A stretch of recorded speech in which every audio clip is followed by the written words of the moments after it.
Välkommen till Sveb TV, jag heter Mikael Wilgert. I det här programmet ska vi tala om klimatlarmen som har varit väldigt starka den senaste veckan efter IPCCs rapport. Och med mig här i studion för att göra detta har jag Lars Bern. Lars Bern är teknologidoktor i fysik, han är författare och han har ett förflutet som företagsledare. Larmen har som sagt vuxit sig starka den senaste veckan och många undrar vad de ska tro. Så vi tänkte börja med att titta på ett inslag från Rapport som sändes i måndags den 8 oktober. Världens länder har 10 år på sig att avvärja en klimatkollaps. Det är innebörden i FNs rapport som i natt slog ner som en bomb. Nu krävs ett totalt systemskifte. Hon talar här om en klimatkollaps. Vad är det för någonting? Alltså så här har ju media hållit på nu i 30 år. Varje gång det har kommit en ny rapport så har man ju sagt att vi har 5 år på oss eller vi har 10 år på oss. IPCC sa faktiskt den här gången att vi har 12 år på oss. Men när de här tiderna har gått så har ingenting hänt. Va? Det är ju faktiskt så att vi har ännu inte haft några klimatförändringar. Vi har väderfenomen. Men några klimatförändringar av betydelse har inte inträffat. Det enda man kan peka på det är att det har sedan mitten på 1800-talet och lilla istiden slutade så har jordens medeltemperatur stigit med 1 grad och jorden har blivit för livet på jorden en betydligt trevligare plats att leva på. Och faktum är att hittills, trots alla klimatlarm som nu håller på i 30 år, så har netto inte ett enda människoliv spillts på grund av klimatförändringar. De få man kan peka på som kan ha omkommit för att det har varit för varmt eller för kallt, de är faktiskt betydligt färre än de liv som har räddats av en stigande koldioxidhalt som har lett till högre spannmålsproduktion och att fler har fått äta sig mätta.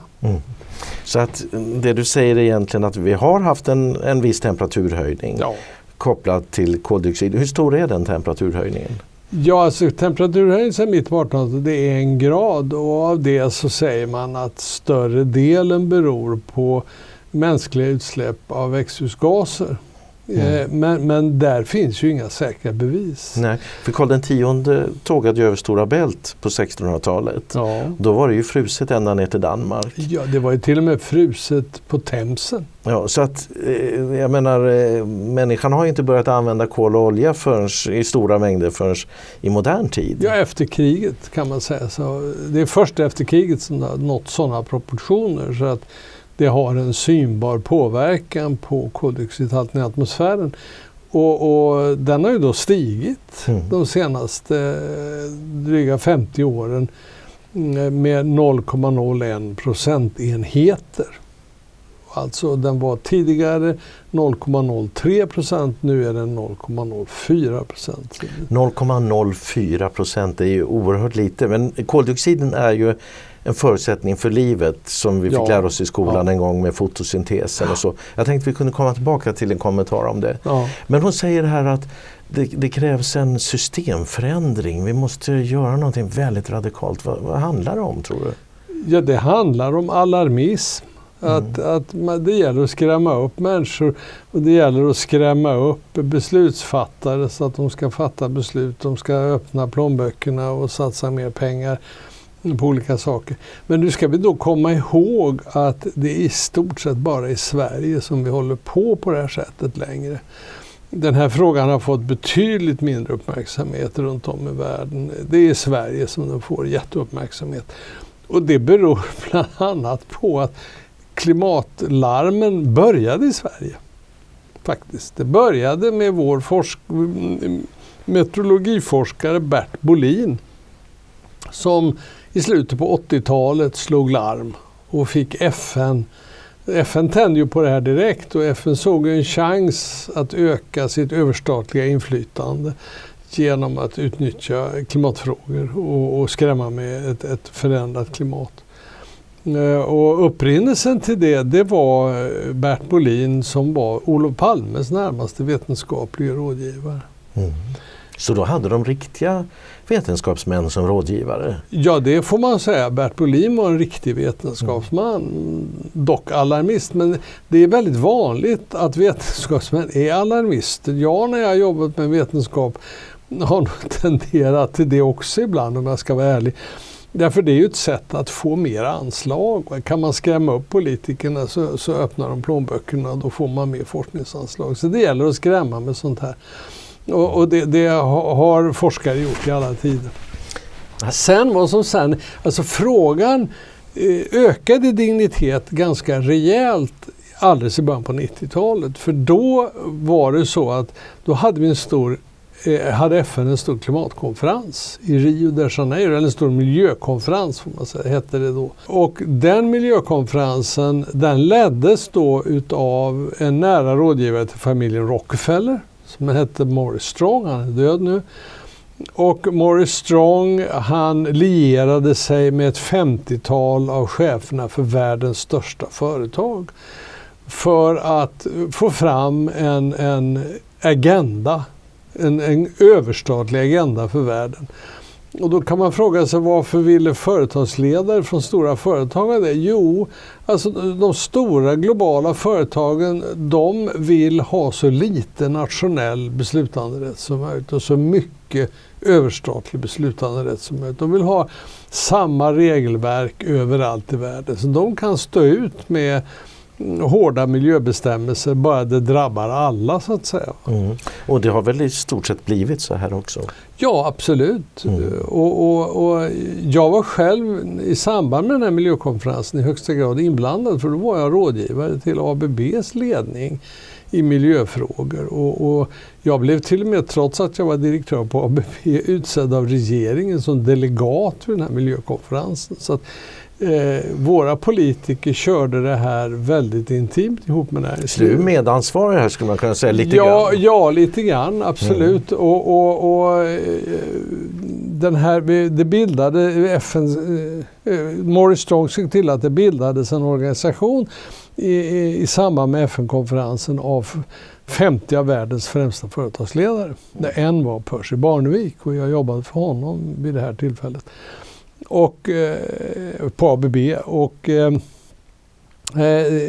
den här organisationen hette World Business Council for Sustainable Development. Den leddes av en schweizisk miljardär, och jag kommer ihåg att han och jag blev inbjudna till ett möte med Carl Bildt-regeringen. Så vi var på Rosenbad och träffade nästan hela regeringen med Carl Bildt i spetsen och pratade om de här frågorna. Men Bildts regering då, eller i det sammanhanget, var de också oroliga eller såg de en möjlighet att ta ut högre skatter och sådana åtgärder? Ja, det fanns givetvis en genuin oro, för politiker kan ju ingenting om det. De förstår ju inte vad det handlar om, utan de har ju gått på de här larmsignalerna. Och vi ska komma ihåg att redan då så fick vi veta att vi bara hade några få år på oss. Ja, för det kom, Al Gore sa ju det, men det var ju ännu senare. Det var 2006 så kom Al Gore med sin film En obekväm sanning, som han fick Nobels fredspris för, observera. Och det visade sig senare att det fanns inte en enda sanning i den filmen, utan den var bara full av fantasier och lögner. Och bland annat så sa han tvärsäkert att 2013 skulle Nordkalotten vara helt isfri. Och vi ser ju idag att isläget på Nordkalotten, det pendlar fram och tillbaka, det har det gjort de senaste årtiondena, och det är helt normalt. Och just nu är ismassan mätt i ton på väg upp. Ja, så de här larmen, nu sitter de ju då i Aktuellt här och är jätteoroliga och de talar om systemförändringar och miljökollaps eller klimatkollaps och sådana saker. Men isläget är normalt, säger du, och det har inte hänt någonting som gör att de säger de här sakerna? Nej, absolut inte. Det har inte hänt någonting som ger grund för det här. Va? Och de väderhändelser som det ständigt hänvisas till, de ligger alla inom vårt klimats normala variabilitet. De är alltså inte onormala. Och extrema väderhändelser har faktiskt minskat de senaste decennierna, inte ökat. Nej. Som man får intryck av när man lyssnar på våra massmedier. Och det i sin tur beror kanske på den här lilla uppvärmningen. För vad som händer när det blir lite varmare, det är att gradienten, alltså skillnaden i temperatur mellan tropiska områden och arktiska områden, blir lite mindre. Den krymper av olika skäl, jag hinner inte gå in på det här. Och då, när den gradienten krymper, så blir väderfenomenen mildare. Det blir inte så har vi en uppvärmning här nu med klimatet, av klimatet på grund av koldioxiden, så blir temperaturen på nord- och sydkalotten något varmare. Ja, och den värms mer på nordliga breddgrader än på sydliga. Mm. En av de som framför de här larmen i SVT och Sveriges Radio, det är Ulrika Bjerström som är utrikesjournalist, utrikesreporter. Hon säger så här att det här är som ett brandlarm som man börjar ringa, säger de nu, va? Man kan säga att det här är den slutgiltiga varningen från forskarvärlden. Jag hörde en FN-chef idag som liknade vid ett brandlarm som har börjat tjuta. Men om det är ett brandlarm, då måste det ju brinna någonstans. Var är den här branden någonstans? Ja, för det första, Ulrika Bjerström har ju ett förflutet som miljöreporter. Hon började sin karriär på DN som miljöreporter. Jag hade mycket med henne att göra då på 90-talet faktiskt, när jag jobbade med de här frågorna. Så jag kände henne då, nu är det evigheter sedan jag hade med henne att göra. Men alltså det hon säger här, det har man ju sagt hela tiden. Man har ju sagt så här hela tiden. Det har ju sagts gång på gång. Om ni funderar lite grann på nyhetssändningar om klimatfrågorna de senaste 20 åren, så har det låtit exakt på det här sättet varenda gång det har kommit en rapport från IPCC. Fast att de tar upp det i alla kanaler. Ja, och då ska man veta att rapporterna som kommer från IPCC, de produceras av vetenskapsmän. Där många av dem är högst seriösa vetenskapsmän. Och i den här aktuella rapporten så framhåller man ju att det som i media har rubricerats som klimatförändringar är bara väderhändelser. Och man erkänner att de extrema väderhändelserna inte ökat. Det säger man alltså, vetenskapsmännen det säger ju forskarna. Men sen görs det då en executive summary av politiker, av politiska förhandlare. Och de spetsar till det här, va? Därför att deras syfte, det är ju att mobilisera politisk beslutskraft för att åtgärda det här. Och därför måste man skrämma upp. Man måste, om man inte kan skrämmas så kommer det inte hända någonting. Det är vad man tror. Men problemet är att man håller på så här gång efter gång efter gång. Och det här, klimatfrågan, är ett klassiskt exempel på pojken och vargen. Så det här brandlarmet är ingen som kommer att lyssna på det om Nej, det självklart verkligen inte. brinner? Och jag menar, jag har tittat lite grann i internationella medier och det här har fått väldigt liten uppmärksamhet annat än i Sverige. Ja, Sverige är alltid värst. För att om vi tittar då på Aktuellt och Rapport i måndag, så var nästan hela programmen om detta och om Nobelpristagarna, och det kommer vi tillbaka till sen. Och även Aftonbladet och Expressen och Sveriges Radio. Och vi ska komma ihåg följande, va? Det är att det finns inga som helst möjligheter att minska koldioxidutsläppen på det sätt som vi gör i Sverige. Dessutom är det ju så här att Sveriges andel av oljekonsumtionen, den svarar mot den ökning som Kina har på 4 månader ungefär. Så att även om vi slutade köra bil helt och hållet så skulle det vara uppätet om några månader. Ja, nej, men alltså, och vi ska komma ihåg, sen de här larmen kom så har bara förbrukningen av fossil energi ökat. Nej, sen har vi ju en annan sak, och det är ju att jordens befolkning ökar ju hela tiden. Ja. Så om människor ska ha en dräglig levnadsstandard, då måste vi ju ha den här fossil. Det finns inget alternativ idag. Nej, och jag menar, tar vi de nu snabbt växande ekonomierna i Asien, Indien och Kina och länderna runt omkring då. Vad de säger, det är att ska vi få upp våra folk på en dräglig levnadsstandard så måste de få el till att börja med. Och de vill ha bilar. Och därför så ökar deras användning av fossil energi. Och de säger bara det att vi tycker att det är ni i västvärlden som får dra ner er förbrukning.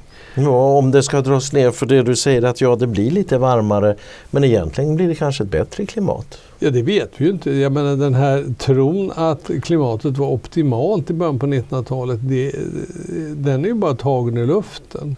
Det finns ingenting som säger att klimatet behöver bli katastrofalt på jorden bara för att det blir 2 grader varmare. Nej, för en av de saker som Rockström kommer tillbaka till, och Anders Wijkman hade ju en stor artikel i Veckans Affärer där han sa att hela jorden går mot en undergång inom 30 år. För en av de sakerna de säger är ju att vi har ett tidsfönster och vi måste reagera nu. Gör vi inte det så är det för sent. Då har vi den här klimatkollapsen. Men det är deras poäng. De 2 personer du nämnde, de har ju levt i flera decennier på att skrämmas. De är ju domedagsprofeter som lever på skrämselpropaganda. Det är deras levebröd. Vi ska höra vad Martin Hedberg, som är meteorolog och han utnämndes till klimatexpert i det här aktuellt inslaget i måndags den 8 oktober. Vad han säger. Han har dragit ner det här till 5 år. Om man säger så här, vi har 5 år på oss för att sätta det i perspektiv som någonting då. Om hela jorden levde med de utsläppen som vi har i Sverige och vi ligger kvar på den nivån, så har vi 5 år på oss och sen ska det vara 0. Och IPCC sa 12. Ja, så att nu har vi 5 år som vi måste reagera och om vi inte gör det så blir det katastrof. Om vi går vidare och hör vad mer de har att säga. Och som vi hörde här så handlar det om att hela mänskligheten, alla 200 länder, måste enas väldigt snabbt om ett stort systemskifte. Hur kan det komma sig att vi inte har förstått det här tidigare? Forskarna har förstått, och jag har ju bevakat de här frågorna över 20 år. Som du sa, hon har bevakat det här över 20 år. Ja. Hon säger att forskarna har förstått det här. Men det du säger är att de här larmrapporterna som kommer nu, de kommer inte från forskarna utan de kommer från politikerna. Ja, det är självklart att forskare för att få mer anslag gärna antar en alarmistisk attityd. Men forskarna har ju en viss integritet också, i varje fall de seriösa forskarna. Så de erkänner ju att vi har inga påvisbara klimatförändringar ännu annat än den här måttliga uppvärmningen. Och egentligen det enda påvisbara spåret som den här 1 graders uppvärmning har lämnat, som jag tror är en följd av den här klimatförändringen, det är möjligen då att permafrosten uppe på Nordkalotten smälter på sina ställen. Det är nog ett problem som är orsakat av det här. Det var ett fantastiskt program i lördags tror jag, där man visade djurlivet i olika delar av världen. Det var uppe på Klippiga bergen och man fick följa björnarna som levde under snön och så vidare. Och naturligtvis kommer det mitt i det här då att nu är den här djurarten hotad på grund av att glaciärerna på Klippiga bergen, tror jag det var, de minskar då successivt. Men måste man inte väga det här mot, om vi nu är 7,5 miljarder människor och många av dem inte har möjlighet till ett värdigt liv på grund av energikris och problem med ett av världens största miljöproblem är ju till exempel luftföroreningar, därför att människor måste koka sin mat över öppen eld och blir förorenade. Det dör uppskattningsvis 7-8 miljoner människor varje år på grund av de luftföroreningarna. Det är ett verkligt miljöproblem. Så då pratar vi luftföroreningar därför att de har inte en riktig spis, de har inte elektrisk uppvärmning. De kokar sin mat över öppen eld i hemmet och barn och hela familjen sitter och sover i ett rökigt utrymme och då får de skador på sina andningsorgan och så blir de sjuka och dör av det där. Det är ett av världens näst största miljöproblem. Men man väger ju aldrig det här mot varandra. Jag tänker på det är som jag säger, klimatförändringarna har netto inte kostat ett enda människoliv ännu. Men jag tror att det också var ett annat sånt här miljöprogram. Då var det en groda, en väldigt unik groda som hade en väldigt unik matsmältning som var hotad, sa man, på grund av klimatförändringar. Men hur ska man väga den då mot de här 8 miljoner? miljoner? Det är självklart att vi har, till att börja med så har vi ju normala förändringar av jordens klimat. Det har vi alltid haft. Alltså jordens klimat har ju varierat något enormt genom historien. Och självklart så påverkas olika livsformer på jorden av de här förändringarna. När man tänker nu på vad de vill göra, de vill ju lägga höga skatter på koldioxid. Och det är lite oklart vart de här skatterna tar vägen, om de går till EU eller någon annanstans. Men syftet med det är ju att få ner förbrukningen. Och det betyder ju att på jorden så kommer det vara människor då som får fortsätta att elda med ved för att få sina grytor varma och sådana här saker. Jo, självklart. Men det här finns ju inte med i diskussionen. Vad blir följden av att göra det här? Nej, och det är ju därför som utvecklingsländerna i Asien inte accepterar det här. De fortsätter att bygga ut sina kolkraftverk. För de säger att vi måste se till att alla våra medborgare har tillgång till elektricitet i sitt hem. Precis som ni västerlänningar har. Det är ju vad indierna och kineserna säger. Och så fortsätter de att bygga sina kolkraftverk. Så de bryr sig inte om några och så länge det här pågår så är det ju meningslöst att hålla på och cykla på elcyklar och göra annat här i Sverige. Alltså det svenska politiker håller på med har inte ett dugg med resultatinriktad klimatpolitik att göra, utan det är ren plakatpolitik. Plakatpolitik. För att kunna ta in skatter och för att skrämma människor att acceptera en överhet som bestämmer över dem. Det här var ju också en kommentar som jag fick i ett mejl där en tittare hade hört på radio hur man sa så här att det bästa vore nog om FN fick bilda en regering och med kraft genomdriva de här åtgärderna och nästan diktatoriska regler för att se till att vi gör de här sakerna. Det är ju precis det som globalisterna är ute efter. Att få en överstatlig ordning i världen. Att få bort nationellt självbestämmande och införa en världsregering. Och till att börja med i Europa försöker vi införa en europeisk regering i EU. Problemet med sådana styrelseformer det är att då dör demokratin. Vi kan inte ha demokrati. Alltså EU kan aldrig bli en demokrati. Det finns inte en chans. Utan det enda styrelseform där vi kan ha demokrati det är nationalstater. Vi ser ju vad svårt det är i USA till och med. Men deras demokrati haltar ju verkligen och de har väldigt konstiga val. Och möjligheten att i Europa som är mycket mer diverst och massor med olika folk och olika språkstammar. Vi kan inte ha det utan då blir det en byråkratisk diktatur. Och vi ser ju, jag menar i valrörelsen så gick ju liberalerna, de kallar sig väl liberaler, de är inte liberaler, gick de ut och hade affischer där stod mer EU. Och här är det då frågan om mer FN. Ja.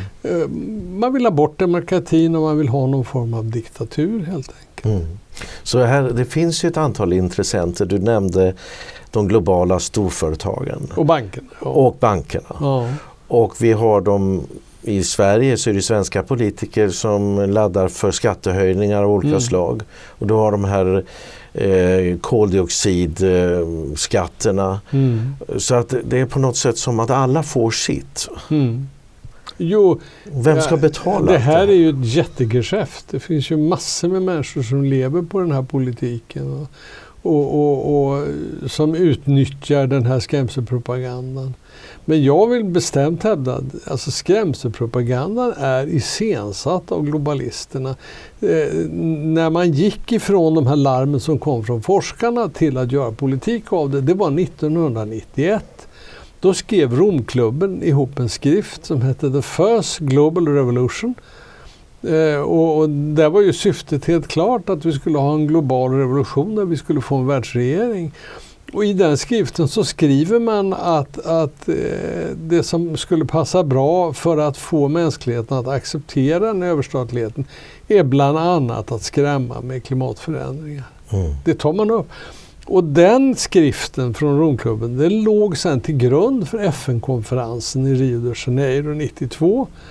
Och den leddes av Morris Strong som var större delen av sitt liv nära medarbetare med familjen Rockefeller och nära lierad med Romklubben. Romklubben var en av deras lobbyorganisationer helt enkelt. Och en som, jag vet inte om han fortfarande har varit ordförande i Romklubben, är just våran egen alarmist Anders Wijkman. Ja, han lär vara en av de två ordförandena. Ja. Men det här är ju väldigt svårbegripligt alltså att det här har vi då superrika multimiljardärer som ju faktiskt då gör gemensam sak med vårt miljöparti där och hela vänstern och alla de som nu driver på det här med höjda skatter och mera kontroll och så här. Alltså, för det är ju så väldigt många människor.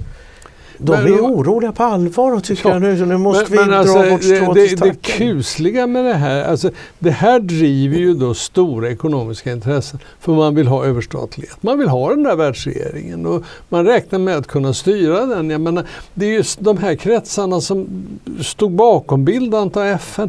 Det är de som har bildat Världsbanken, det är de som har bildat Internationella valutafonden, det är de som har bildat World Trade Organization, först GATT och sen WTO. Alla de här miljardärerna och deras stora företag ligger ju bakom det här. Och de räknar kallt med att får vi en sån här styrelseform i världen så kommer vi med våra pengar att ha ett enormt inflytande. För de har ju under 1900-talet samlat på sig större delen av världens förmögenheter. Så att de kan köpa alla, va? Men då, om vi tänker oss en person då som kanske tittar på det här och som funderar men jag är ju orolig för det här med klimatet och sådär. Men de kanske tycker sig se några förändringar. Kan man se några förändringar här i Sverige eller i... Ja, vi hör den här Nobelpristagaren Nordhaus, han satt ju och sa i tv, det är bara att titta ut genom fönstret så ser vi vad som håller på att hända. Ja, jag tänkte faktiskt vi skulle kunna se det klippet för det är lite kul. You know, it's people looking out the window and seeing what is happening to their world and in a frightening way. Det är ju uppseendeväckande att en person som har fått Nobelpris är så fruktansvärt okunnig. Va? Ja, men för vad är det han ser när han ser ingenting. Han ser väderhändelser, men han ser ingenting annat. Vill han se något som helst spår av den måttliga uppvärmning vi har haft, då får han alltså åka upp till den sibiriska tundran och titta på permafrost som smälter. Där kan han se det. De klippiga bergen kanske på 4000 meters nivå. Ja, alltså att glaciärer smälter, det är ett annat tecken. Och det beror på den här uppvärmningen som vi har haft sedan mitten på 1800-talet. Men det har ju hållit på sedan mitten av 1800-talet. Det började ju inte när vi började släppa ut koldioxid. Den här avsmältningen av glaciärer har ju inte följt den stigande koldioxidhalten annat än de senaste decennierna. Så det kan inte vara huvudförklaringen, utan huvudförklaringen till att glaciärerna smälter, det är en återhämtning efter en kall period. Det som kallas då den lilla istiden. Ja, precis. Men vad ska man tänka nu? Den som ser det här, alltså det är fruktansvärda påståenden. Det är klimatkollapser, det är systemförändringar, det är brandlarm. Hur ska en vanlig människa som kan ju inte sätta sig in i forskningen? Hur ska de förhålla sig? Man måste alltså inse varför de här människorna, de lever på larm och skrämselpropaganda. Och varför de använder de här uttrycken, det är ju därför att vi kan de facto inte se några klimatförändringar. Utan då försöker man säga det att om 5 år, då är det för sent. Då har vi nått en tipping point och då tippar hela världen ner i totalt kaos. Va? Och det har ju den värsta svenska alarmisten Rockström, han håller på att tjata om det nu i flera decennier. Och det här med tipping point, det är ju en uppfinning som de har gjort för att kunna skrämma med något som inte har inträffat. Va? Men som plötsligt skulle inträffa, då skulle hela jorden bli annorlunda. Det finns inga som helst belägg för att jorden når sådana tipping point. Så inte ens IPCC nu då, som man brukar referera till med vetenskapsmän och så vidare, inte ens de talar om att det finns någon tipping point som skulle kunna... Det finns säkert en och annan som använder det begreppet där, men vi har ju inga exempel på att det skulle bli en tipping point. det man hänvisar till det är att man kan se när man forskar runt vad som har hänt tidigare i historien, så har man haft under vissa perioder relativt snabba klimatförändringar. Och det kallar man då för tipping points. Men snabba klimatförändringar i klimatsammanhang, det rör sig över århundraden. Det är ingenting som inträffar pang bom som man försöker ge sken av här. Och situationen är den att vi de facto ju har ytterst få tecken på en klimatförändring. Dessutom är det ju så här, temperaturen på jorden, den är ju nästan ofattbart stabil. Ja, jag menar, jordklotet svävar ju runt i universum och solen lyser på den ena sidan än den andra, och ändå så ligger temperaturen så stabilt som den gör. Det måste ju snarast tyda på att det finns en återkoppling, någonting som gör att det kan inte skena. Systemet är inte instabilt. Nej. När man pratar om de här katastrofscenarierna så implicerar man ju då att jordens klimatsystem skulle vara ett instabilt system, vilket det inte finns några som helst belägg för. Däremot så har vi ju, om vi går bak till historien, men då rör det ju som årmiljoner och årmiljarder, då kan vi ju se att vi har haft betydande förändringar i jordens klimat. Och då, vad drar man för slutsats av det? Jo, då fanns ju inte ens några människor på jorden. Det måste alltså tyda på att det finns andra faktorer som är betydligt kraftfullare som påverkar jordens klimat än vad människan och den lilla påverkan vi har gör. Och där ska vi höra ett annat klipp där den här klimatexperten, han är orolig för att människan inte ska kunna styra jordens klimat. Och närmar vi oss den här temperaturen som då är ett mått på klimatförändringar som är kring 2 grader, så ser man att risken är överhängande att vi passerar tröskelvärden där liksom klimatet börjar leva sitt eget liv. Och då är det inte vi längre som har någon som helst kontroll på påverkan, utan då är det helt och hållet naturen och återkopplingarna som har tagit över. Vad tänker du om detta, att vi styr jordens klimat? Att vi människor i dagens läge med den ganska primitiva teknik vi har skulle kunna bli herrar över det globala klimatet, det tror jag inte en dag på. Nej. Kanske i en avlägsen framtid kan vi komma där, men idag har vi inte alls de resurserna. På något sätt. Vi skulle kunna skapa en klimatkatastrof genom att avfyra alla mänsklighetens kärnvapen. Då skulle det bli en klimatkatastrof. För sot, vulkaner. Ja, och alltså, vi har ju haft ett exceptionellt lugn i jordens klimat, kan man säga, de senaste 200 åren. På grund av att vi inte haft någon stor geologisk katastrof som vi brukar ha. Den senaste stora geologiska katastrofen som hade stor påverkan på klimatet över hela jorden, den inträffade 1815. Och det var vulkanen Tambora som då släppte ut tror jag, miljontals ton svaveldioxid i atmosfären. Och det släckte ner solen under några år, framförallt första året, så man kallade det året utan sommar. Och då blev det ju missväxt över hela världen. Och skulle en sån katastrof inträffa idag har vi ingen som helst beredskap för det. Och de länder som skulle drabbas värst av det är ju arktiska länder som Sverige. Här skulle det bli massvält. Därför att vi tror oss att vi kan köpa mat utifrån. Det kan vi inte, för alla andra kommer ju ha brist på mat. För det kommer att vara missväxt överallt. Och vi har ingen som helst livsmedelsberedskap. Under andra världskriget hade vi ju det. Då hade vi ju reserver för ett helt år lagrade så vi kunde livnära befolkningen. Idag har vi ingenting. Det tar någon vecka så är butikshyllorna tomma. Det är ju nästan ofattbart att här kan man då oroa sig för glaciärer på Grönland som tar flera tusen år innan de smälter. Ja. Saker som ligger i framtiden, och innan dess kan det ha kommit en ny istid, det är ingen som vet. Men en sån här sak som du säger nu, som skulle kunna inträffa imorgon. Ja, de brukar inträffa vart 100 eller vart 200 år. Ja, det ska vi inte ha någon beredskap för. Nej, det kan komma precis vilken dag som helst. Och det är lite symptomatiskt att problem som som vi har och som vi skulle kunna lösa, de blundar vi för.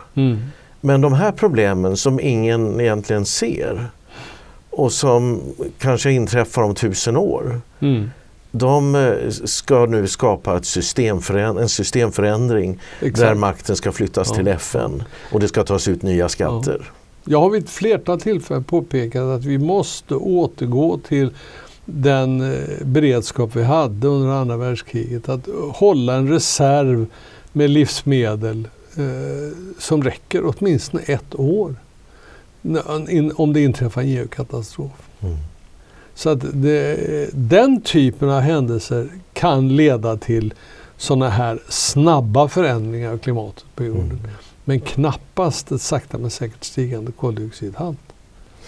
Ja. Och vi ska komma ihåg också att den stigande koldioxidhalt som jag nämnde tidigare, den leder ju till att det växer bättre. Så att den har varit väldigt fördelaktig för livet på jorden.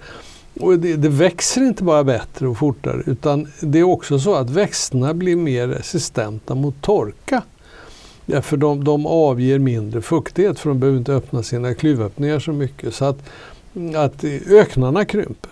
Och det är ju bara något år sedan som vår miljöminister, ett av Miljöpartiets språkrör, stod i tv och sa att öknarna sprider sig, vilket är lögn. En flagrant lögn. De krymper tack vare den högre koldioxidhalten.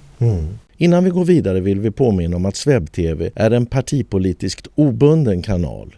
Vi är endast beroende av våra tittare för ekonomiskt stöd. Notera att vårt nya Swish-nummer är 123 535 8692. Alla som har gått i skolan fick ju lära sig om fotosyntesen förr i tiden. Jag vet inte om man kanske undviker att lära ut om det idag. Men förr så fick man ju lära sig om det. Och det är ju att växterna lever ju på koldioxiden. Koldioxiden är ju en livsnödvändig gas. Och vi har tidigare i program visat att AGA säljer ju koldioxid för att höja produktionen i växthus bland annat. Precis. Men det har då dessutom den här effekten att växterna kan klara sig på mindre vatten. Ja, det har de. Därför att när koldioxidhalten är hög, då öppnar växternas blad sina klyvöppningar mycket mindre, för de får ändå in den koldioxid de behöver. Och det är genom de där klyvöppningarna som vattnet i växterna avdunstar och som gör att växterna kan torka ut. Och med mindre öppnade klyvöppningar ju mindre vätska avdunstar från växterna, och därmed kan de växa i ett torrare klimat. Och vi har ju tidigare talat om det att skördarna har ökat så kraftigt under åren. Så och inte bara skördarna, utan våra skogar växer så det knakar. Och det här, för den som undrar, så har NASA redovisat det här och det finns att hämta på nätet. Så att de här sakerna, för den som sitter och undrar vem ska jag tro på, så det här är ju objektiva fakta att skördarna ökar och att växtligheten ökar. Och det är positiva saker. Men då vill man alltså dels då att detta inte ska fortsätta, och dels då vill man att de som lever i fattiga länder, de ska inte kunna höja sin levnadsstandard med att sluta elda över öppen eld och såna här saker. De ska fortsätta att dö av luftföroreningar. Ja. Så alla nu som drivs av detta och de säger att vi gör det här för en god sak. Vi ska offra oss, vi ska betala höga skatter för detta, vi tycker det är viktigt. Men det man indirekt gör då, det är ju att man låter människor leva i fattigdom. Ja, fattigdom och sjukdom på grund av att de lever då i en miljö, en inomhusmiljö som är direkt hälsovårdlig. Alltså vår tid, vi tror ju oss om att leva i en upplyst tid. Vilket vi inte gör. Va? När vi läser historien så läser vi om medeltiden som någon sorts mörkrets tidsålder. Men tittar vi på vår tidsålder så har vi ovetenskaplighet och en brist på kunskap som är fullständigt fundamental bland de som ska fatta beslut. Vi ska se ett litet klipp till här. Det är Erika Bjerström som kommenterar forskningsläget. Vad händer om vi inte genomför de här åtgärderna?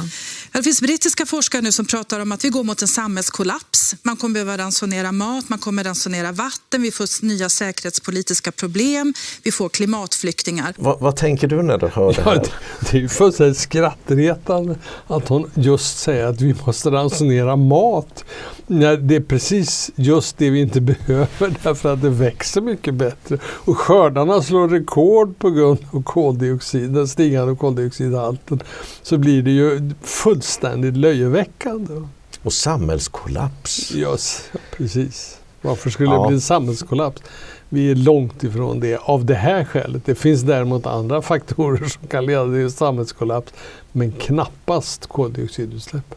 Det som är lite obehagligt trots allt, men de säger, det är löjeväckande. Ja. Men samtidigt så är det ju det som hela tiden ligger och lurar här i bakgrunden är ju att man ska koncentrera makten, lägga den på högre nivå. Vi måste undvika de här hemska sakerna och samhällskollapsen och annat. Ja, vi går vidare här i de här sändningarna. Erika Bjerström, hon får fortsätta här och hon kommenterar även Nobelprisen. Så att hon har ju en väldigt spännvidd får man nog säga. Ja. Och då så säger hon kommenterar och talar om att de har utsätts bland annat för att de kan hantera och kan förutse effekterna av klimatskatterna. Vi ska höra vad hon säger där. Ja, vad betyder det att Nobelpriskommittén väljer att just belöna William Nordhaus? Ja, det är ju ett modernt val. Det här är ju en teknikoptimist som säger att det går att hålla jorden under 1,5 grads uppvärmning om vi tar tekniken i vår tjänst. Det här att man säger att man ska hålla det här utsläppen under 1,5 grad, det ger ju sken av att människan, att vi har de instrumenten i vårt förfogande så vi kan styra den här utvecklingen. Och det har vi ju inte. För det första så vet vi ju inte hur mycket av den temperaturökning vi har som beror på våra utsläpp. En del kanske beror på andra faktorer som vi inte rår överhuvudtaget. Och det vet vi ju inte. Forskarna vet inte. De kan inte med säkerhet säga det. De enda som verkar vara riktigt säkra här, det är de här journalisterna. Ja, det är alarmisterna och journalisterna. Alarmister och journalister lever ju på det här. Va? Det här är deras levebröd. De älskar ju den här frågan. Därför då får de sitta så här i tv och vika ut sig och tala om vad förskräckligt det här är. Det här har ett stort nyhetsvärde för journalister och personer som Wikman och Rockström, de lever på det. Och vi har en gammal väderuppläsare från SVT som åker land och rike runt och skrämmer folk med klimatlarm. Och han sa ju för några år sedan att från och med nu så skulle vi inte ha någon snö till Vasaloppen.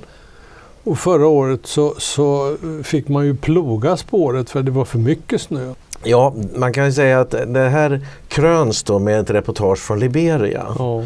Och där man har gått ut i kåkstäderna som ligger nära havet, man har byggt enormt nära vattnet och där så vi ska höra vad de säger här. I Liberia i Västafrika kommer delar av flera städer hamna under vatten de närmaste decennierna. So this happened last night or? No. Just half an hour. The sea get all the houses out. All the houses go. All the houses go in the sea. Vad säger du när du ser det här? Nej, det är självklart att det här är bara en stor bluff alltihopa. Och det här är vanlig stranderosion och det har man på många håll i världen. Och havsnivån har ju inte stigit nämnvärt. Om jag skulle kommentera det här med Erika Bjerström och Monrovia så är det så här att hon framträdde för kanske ett år sedan i klimatprogrammet Klotet. Det är ju ett program som går varje vecka minst där man hela tiden skrämmer upp folk med klimatet. Och programledarna där verkar genuint oroliga. De lider nog av det man skulle kunna kalla klimatångest. Men då berättade Erika Bjerström om husen i Monrovia som faller ner i havet. Och det är precis som du säger, havet utanför Monrovia i Liberia har ju bara stigit några centimeter de senaste 30 åren. Här om året så sändes det ett program i SVT med Erika Bjerström från ett deltalandskap i Vietnam där jordbruksmark hade hamnat under vatten. Och det skyllde hon också på stigande havsnivå. Framställde det som att det berodde på klimatförändringar. Men sanningen är ju den att det här deltalandskapet är ett område som sjunker ner i havet. Och hade inte ett dugg med något klimat eller någon havsnivåhöjning att göra. Utan det var ren desinformation. När man började larma om klimatet så sa man ju då att ett antal söderhavsöar inom några decennier skulle hamna under vatten. Det har inte hänt någonting. De är minst lika stora som de var tidigare. Och i Sverige har vi ju motsatta problem. Hos oss sjunker havsnivån och framförallt i de nordligare delarna av Sverige. Medan den är något sån här stabil runt Skåne. Är det här sånt som man fortfarande pratar om i skolan? Nej, jag tror inte man längre pratar om det här i skolan. Därför att i Stockholm är det ju så att vänsterpartister och miljöpartister de har ju hållit på och bråkat om att Stockholm måste anpassa sig till den stigande havsnivån. Och problemet är ju det absolut motsatta. Att våra kajer i Stockholm håller på att bli för höga. Det är problemet. Sjunkande havsnivå. Medan då Miljöpartiet och Vänsterpartiet har föreslagit att man måste anpassa sig till den stigande havsnivån. Det här Dumheten har ingen gräns. Nej, återigen är det här alltså det vi med egna ögon kan se. Ja. Det lyckas vi alltså intala oss att verkligheten är på ett annat sätt. Ja. Vad jag tycker är den verkligt svåra saken i det här, det är ju att många människor då lider av den här klimatångesten. Man lyckas skrämma folk med det här. Och små barn. Små barn till och med. Och nu senast då så ägnar man massvis av sändningstid med att sprida dels falsk information. Det här med Liberia, det är ju så pinsamt. Man måste ju göra någon slags faktacheck. Stod det verkligen ett hus där för en halvtimme sedan som nu är spårlöst borta? Och det kan ju tittaren också själv göra den faktachecken och inse att det här är ju naturligtvis det är nonsens. Det borde överhuvudtaget inte få sändas. Men svårigheten är ju för folk, vem ska de tro på i det här? Varför ska de tro på de som sitter här i SvebTV och säger de här sakerna när man möts av en störtflod av varningar och hemskheter? Har du något råd för hur man ska genomskåda förutom det här som vi har redan sagt?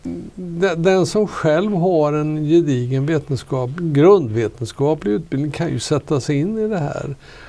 Och det är ju symptomatiskt om jag tittar bland mina kollegor fysiker som har läst fysik och som har en hög teoretisk bildning. De går ju inte på det här. Ett sätt att tänka kan ju för sig vara det att ska vi nu göra som de här alarmisterna säger, då ska vi föra upp makten till FN. Ja. Vi ska betala enormt höga skatter. Till FN? Till FN också kanske? Ja självklart.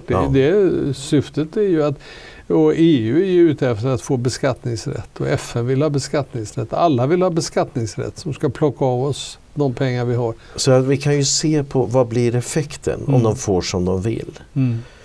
Men då löser man ett problem som ännu inte har kostat ett människoliv enligt vad du säger. Och när man gör som den här Nobelpristagaren, tittar ut genom fönstret så ser man ingenting speciellt. Nej. Och dessutom så säger du att det kanske tvärtom är så att vi får ett mycket bättre liv av att vi får någon grad varmare. Och dessutom så är det så att det växer bättre än någonsin och ju mer vi höjer den här koldioxidhalten desto bättre kommer det växa och vi får lättare att klara jordens ökande befolkning. Och i den andra vågskålen ligger att gör man som de säger så kommer en stor del av jordens fattiga att inte kunna resa sig ur den fattigdomen och de problem som det leder till. Plus att vi naturligtvis själva då blir fattiga när vi vill använda bil eller annat innan vi har fått alternativ som... Och den frihet som det innebar att ha en privatbil, den kommer ju försvinna om de här människorna får genomföra sitt globalistiska politiska program. Men kanske då att den som brinner för den här godheten och som känner att jag vill bidra ska vara medveten om att Sveriges inverkan på det här, den är helt försumbar. Och dessutom om vi kunde ha en inverkan så skulle det leda till att andra människor faktiskt fick det sämre. Ja, och vill vi ha en byråkratisk diktatur? Det är en fråga som vi måste ställa oss och vi måste fundera på vad innebär det. Tack Lars Bern för att du ville ge den här kommentaren.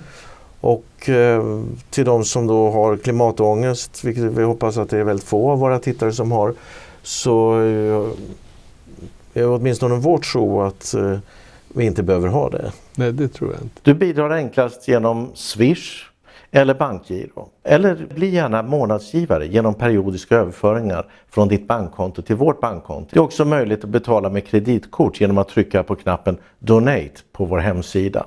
Du hittar alla kontouppgifter längst ner på hemsidan swebtv.se. Skicka mejl till info@swebtv.se om du vill tipsa eller komma med på vår mejllista. Vi använder vår mejllista endast för att informera om våra program och annat liknande. Prenumerera också på vår kanal på YouTube. Kontrollera att den här lilla klockan har symbolen av att den skälver så att du får alla aviseringar.